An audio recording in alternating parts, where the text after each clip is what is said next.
দেখো বন্ধুরা, অনলাইনে এলো ওই জিনিসটা। আমার মেয়ে অর্ডার দিয়েছে ছেলের জন্য, বলেনি ছেলেকে সারপ্রাইজ। আমি ছেলেকে বলছি, ও বাইরে বেরিয়েছে, আমি কি তুই কি অর্ডার দিয়েছিস, দেখ কী এসছে তোর জন্য। ও বলছে আমি অর্ডার দিইনি, আসছে দেখি সারপ্রাইজ। আমি জানি কিন্তু বলিনি, আমার মেয়ে অর্ডার দিয়েছে ওর জন্য। খুশি হবে, সারপ্রাইজ গিফট পেলে কার না ভালো লাগে বলো। ও এখনও আসছে ঘরে, তাই সবার কাছ থেকেই এরকম উপহার পেতে ভালো লাগে বলো। আর সারপ্রাইজ যদি সেটা হয়, আমার ছেলের খুব পছন্দ হচ্ছে জুতো, নানা রকম শু। আর এত বড় না, ওর পায়ের মাপ 10 নম্বর, না ওর হয় না সহজে। আর কিনলেও না, যতই দামি কিনছি সেটা কিছুদিন পর টিকছে না, ফেটে যাচ্ছে। তাই আমার মেয়ে এটা একটা ভালো দেখে দিয়েছে। আমি জানি, যদিও ছবিও দেখেছি, সবই দেখেছি। ছেলের আনন্দটা কেমন হয় সেটা দেখার জন্য বসে আছে। ও তো এসে দেখাবে এমন ভাব যেন কিছুই ব্যাপার না। তো এটাই দিদির কাছে, দিদিকে বলেছিল যে দিদি আমার জুতোটা ছিঁড়ে গেছে। কদিন আগে শ্রীদাসের কিনে দিলাম, একটা ছিঁড়ে গেছে, একটু ইয়ে দিত, ওটা রিপেয়ার করবো, ওর কাছে পয়সা চাইছিল।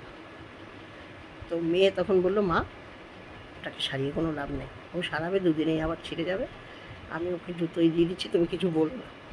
তা আমি ঠিক করেছি, ও মেয়ে জুতো দিলেও আমি ওটা সারিয়ে নেব, রাফ ইউজের জন্য তো হবে।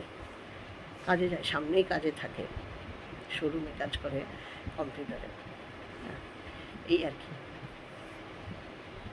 চলো দেখি, আজকে তোমাদের দেখাবো। ডেলি তো ডেলি ব্লগ না কিছু দিই, আজকে একটু নতুন কিছু দিই। এই দেখো বন্ধুরা, ছেলে এসে গেছে। প্যাকেটটা তো কেটে ফেললাম, ওগুলো দেখানো যাবে না, কাটাকুটি কী সব দিয়ে চলছে, সেগুলোর জন্য আমি দেখালাম না ওই অংশটা। জানি না কোনো ইয়ে হয়ে যাবে। তারপরে দেখো খুলছে। ছেলে প্রথমে এমন ভান দেখাচ্ছে, ও কিছু কথা ওই জন্য আমি দিলামও না, গানের আওয়াজ আসছিলো পাশের বাড়ি থেকে। বলছে কি ও বেলটালা চটি দিয়েছে, এই দিয়েছে, তুচ্ছতার ছিল করছে, তুচ্ছতার ছিল ঠিক না, মানে ইয়ে করছে না।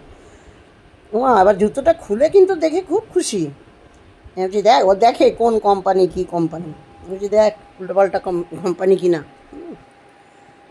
ব্র্যান্ডেড জুতো দেখে খুব খুশি। বলছি কিরে খুশি তো, হাসছে, হেসেও তবু না, মানে মানে বলো না, স্বীকার করবে না পুরো, খুশি খুবই। ওই দেখো হাসছে, দেখেছো মিচিমিচি কেমন। বলে কি এটা বিয়েবাড়ি পরে যাবো, এটা বাইরে পরার জুতো। ওর বিয়েবাড়ি, আমাদের বিয়েবাড়ি আছে একটা, দেওরের বিয়ে।